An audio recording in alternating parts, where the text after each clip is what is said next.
emaranhado de prosas, assuntos das mais diversas naturezas, sempre buscando aguçar a curiosidade e a fuga do senso comum.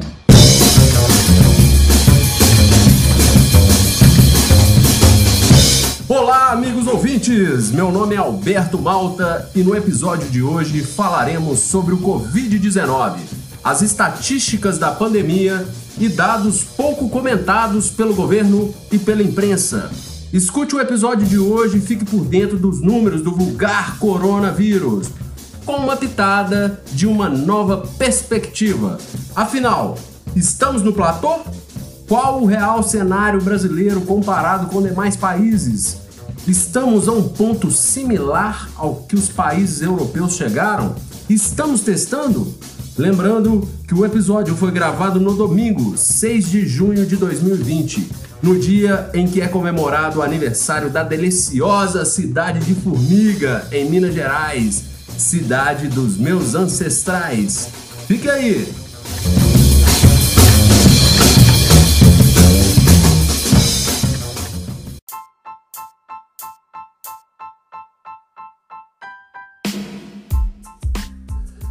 Então, meus caros, este episódio ele foi adiado por mim durante algumas semanas, por achar que o assunto estava sendo muito comentado pela mídia, né?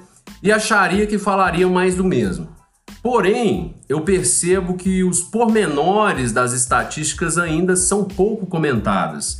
E algumas informações são importantes para ficarmos ligados sobre o quão perigoso esse vírus continua sendo.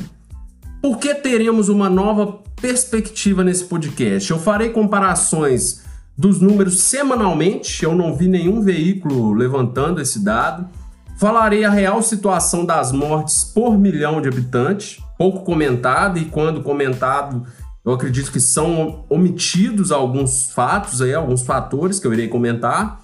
Qual a nossa posição do mundo no quesito teste, e também farei uma breve relação com o IDH. Então vamos lá. Em mortes absolutas, o Brasil está em terceiro lugar do mundo, atrás apenas do Reino Unido e dos Estados Unidos, com aproximadamente 36 mil mortes. Mas em termos populacionais, qual a proporção desses números? Devemos levar em consideração que 36 mil mortes para uma população de 210 milhões, que é a população do Brasil, é bem menor que 34 mil mortes para uma população de 60 milhões, que foi a situação vivida pelo país italiano, por exemplo. Nesse sentido, o drama vivido na Europa ainda foi maior, mas lembramos que o vírus ainda não passou. Se considerarmos mortes por milhão de pessoas, o Brasil ocupa hoje a 20ª posição. Porém, nesse ranking, temos países com populações extremamente baixas, como a Irlanda, que tem apenas 5 milhões, o Equador, com 17 milhões, e o Canadá, o próprio Canadá, que tem apenas 38 milhões de habitantes, apesar de ser um país territorialmente muito grande, né? E temos países muito pouco conhecidos, como Montserrat, que é uma ilha caribenha de apenas 5 mil habitantes, é praticamente uma cidade do interior mineiro, né? Temos a ilha de São Martinho, que é próximo ao arquipélago de Guadalupe, a 240 quilômetros de Porto Rico. Eles possuem apenas 50 mil habitantes. Temos também San Marino, que viveu o pior cenário e com incríveis apenas 42 mortes, né? Respeitamos as mortes, mas foi um número muito pequeno. E eles têm uma população de apenas 34 mil habitantes. E temos também Andorra, com 77 mil habitantes. O Brasil é o 20º, mas todos esses países estão na frente do Brasil, esses países que eu citei. Esses são alguns exemplos apenas. O que isso significa? Que o número pequeno de mortes desses países, né, faz com que o número de mortes por milhão de pessoas seja muito alto. Então, o que eu fiz? Vamos levar em consideração uma população superior a 20 milhões. Foi um critério que eu mesmo desenvolvi. Eu pensei, vamos pegar um número aí que os países grandes, na sua média, têm, né? Então, eu peguei 20 milhões de pessoas. O Brasil, considerando apenas populações maiores a 20 milhões, o Brasil ocupa a 7ª posição. Não é grave? É grave, não acham? Ele fica atrás, em ordem de gravidade, de apenas 6 países. Eu vou citá-los aqui a partir da situação mais grave.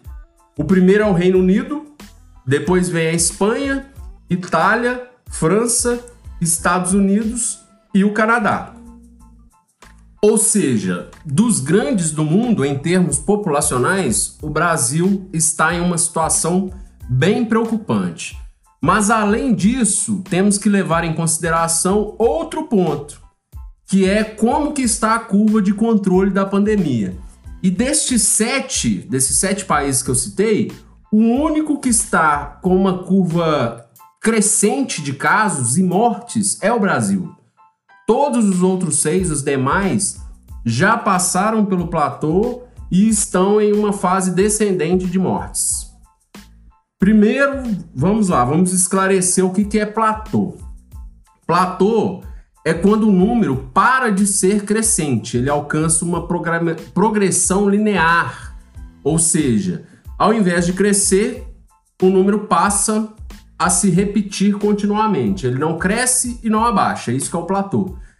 Exemplo, se o Brasil estivesse em um patamar de mortes regular após alguns dias, vamos colocar aí de 1.000 mortes, por exemplo, e continuasse nesse patamar durante um tempo, poderíamos prever que teríamos um cenário de queda posteriormente, porque ele tinha atingido o platô, mas a gente não chegou lá ainda, né? Não é o que os números dizem. O Brasil é um dos poucos países que, desde quando começou a pandemia, não conseguiu controlar a situação e é o único desta lista que está, como disse anteriormente, em crescente. Pois é, não atingimos nem o platô ainda, respondendo a pergunta do início do podcast, né? Então, pensarmos em queda, ainda estamos um pouco distante, provavelmente. O Brasil, nos últimos dias, tem sido o país com mais mortes. Já são 6 dias consecutivos com o maior número de mortes absolutas diárias do mundo. Ou seja, a tendência é que o Brasil deve ultrapassar algum desses países e, considerando o critério de mortes por milhão de pessoas também, devemos chegar em uma das situações mais críticas do mundo, derrubando o discurso do governo que a situação não é tão grave como na Europa. Ainda não é, mas estamos caminhando para alcançá-los aí, ó, o que viveu Itália, França, tem vivido a Inglaterra, até mesmo os Estados Unidos, né? A gente já está tendo mais mortes que o próprio Estados Unidos, que era o grande centro até poucos dias. Seguindo um critério estatístico, a gente não pode analisar mortes dia após dias, e sim semana a semana, né? Naturalmente, por força de trabalho, por exemplo, os números caem nos finais de semana e voltam a subir nas segundas, terças, quartas. Então, como um dado empresarial, vamos colocar aqui um exemplo, um faturamento de uma empresa, a gente deve comparar segunda com segunda, terça com terça, quarta com quarta e assim por diante. Nesse cenário, o Brasil mostra crescimento. Em nenhum momento, desde as primeiras mortes, tivemos uma semana completa inferior à anterior no número de fatalidades. Tivemos um dia ou outro, comparando uma terça com terça, às vezes acontece de ter uma redução, mas se pegarmos para analisar a semana inteira, de domingo a sábado, todas elas tiveram números superiores à semana anterior. Então, a partir do dia 19 de abril, eu irei citar os números semana a semana aqui do número de mortes para a gente ter a noção do crescimento que ele ainda continua. A semana 1, a semana do dia 19 de abril, foram 1.684 mortes. A semana 2, 2.705. A 3, 3.906. A 4, 4.977. Semana 5, 6.380. Semana 7, 6.821. E a última semana, considerando até o número de ontem, sábado, né? Eu estou gravando no domingo, foram 7.123 mortes. Isso é matemática, né? Não podemos querer negar os números e achar que o Covid é invenção da ciência. É um problema grave de ordem mundial, né? Inclusive, eu já havia até decidido falar desse assunto quando ontem eu fui surpreendido com uma informação vinda até por um de nossos âncoras, né, o João Paulo, que dizia, né, Alberto, você vai ter que mudar todo o seu podcast agora. Acabou que eu não mudei ele todo, mas é impossível não citar a notícia lamentável de sábado de que nosso governo quer esconder os números e que será melhor para o Brasil, né? Será que o melhor é esconder a realidade? O consultor empresarial Jim Collins, ele adota uma filosofia de trabalho que eu acho que caberia bem para essa situação. Que ele diz que a gente deve enfrentar a realidade nua e crua, entender o cenário para atingirmos um patamar superior. Saber quais são os fatos brutais e tratá-los, os chamados por ele de brutal facts, né? Na minha humilde opinião, esconder os números e tratar como se nada estivesse acontecendo é ir de encontro com mais fatalidades. Quanto mais os números serem escondidos, menos a população vai se cuidar, gerando mais mortes. Vamos a mais um fato brutal? Quando analisamos o número de testes feitos pelo Brasil por milhão de habitantes, estamos na incrível e péssima posição de 130º do mundo. Acreditam nisso? São dados oficiais e você mesmo pode vê-los com os próprios olhos. Eu vou deixar a fonte na descrição do episódio para vocês consultarem se forem do interesse de vocês. Ou seja, estamos em terceiro em número de mortes, né, em números absolutos, porém ocupamos a posição 130 em quantidade de testes por milhão de pessoas.